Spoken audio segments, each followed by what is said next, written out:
Hello' everyone, আমাৰ আৰু এটা নতুন ব্লগলৈ সকলোকে স্বাগতম জনাইছোঁ আৰু সৰ্বপ্ৰথমে সকলোলৈকে ভোগালী বিহুৰ বহুত শুভকামনা যাচিছোঁ।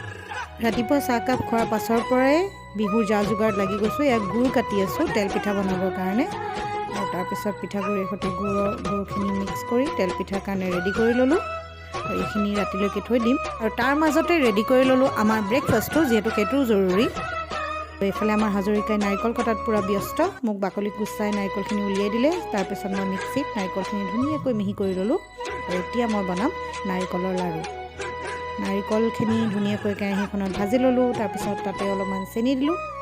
চেনিখিনি দিও নাৰিকলখিনি পুনৰ আকৌ অকণমান ভাজি ল'লোঁ। চবেই বনোৱা ধৰণে এয়া নাৰিকলৰ লাডু মোৰ ৰেডি। এয়া বনাইছোঁ ঘিলা পিঠাৰ কাৰণে ঘিলা। পিঠাগুড়িখিনি মই ৰাতিপুৱাই মঠি ৰাখিছিলোঁ। এয়া এতিয়া দুপৰীয়া সময়ত ঘিলাখিনি বনাই এয়া পিঠা তেলত ধুনীয়াকৈ ডুবাই ভাজি পিঠা ৰেডি।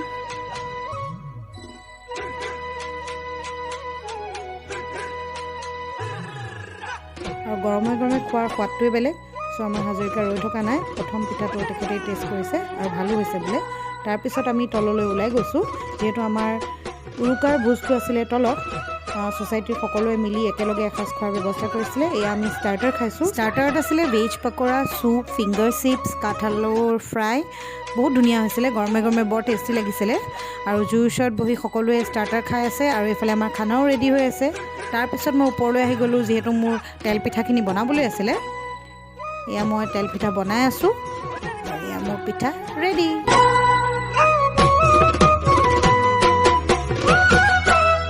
পিঠাখিনি হৈ যোৱাৰ পিছত আকৌ তললৈ গ'লোঁ, যিহেতু আমাৰ বুফে লাগি গৈছিলে। খানা ৰেডি হৈ গ'লেতো আৰু ৰৈ থাকিব নোৱাৰি।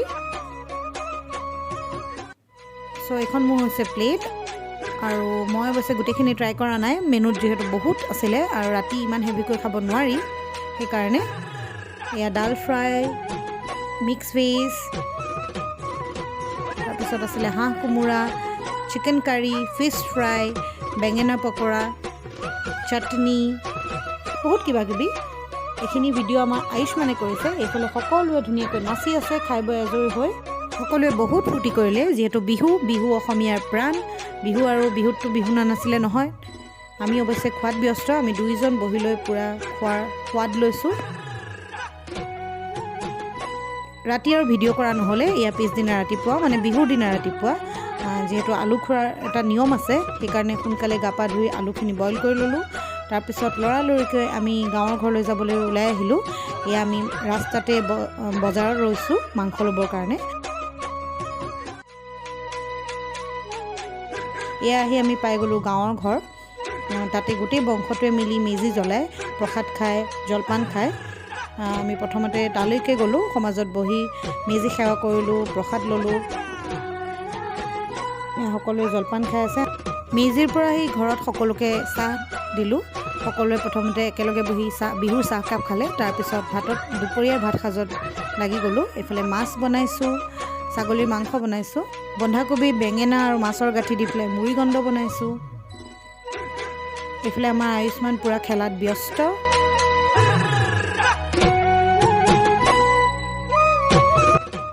এইদৰে পৰিয়ালৰ সকলো মিলি একেলগে এসাঁজ খাই আমি আমাৰ ভোগালী বিহুটো উদযাপন কৰিলোঁ। আৰু পুনৰ এবাৰ আপোনালোকলৈ বিহুৰ বহুত শুভকামনা যাচিলোঁ। সকলোৰে দিনবোৰ ভোগৰ হওক, সুখৰ হওক, ৰোগ ব্যাধি সকলো দূৰ হওক, তাৰেই কামনা কৰিলোঁ। এই ব্লগটো এইখিনিতে সামৰিছোঁ। যদি ব্লগটো চাই ভাল পালে প্লিজ লাইক, শ্বেয়াৰ আৰু কমেণ্ট কৰিব। আৰু যদি আমাৰ চেনেলত নতুন, প্লিজ চেনেলটো ছাবস্ক্ৰাইব কৰি দিবলৈ নাপাহৰিব। চ' আজিলৈ আহিছোঁ, বাই বাই।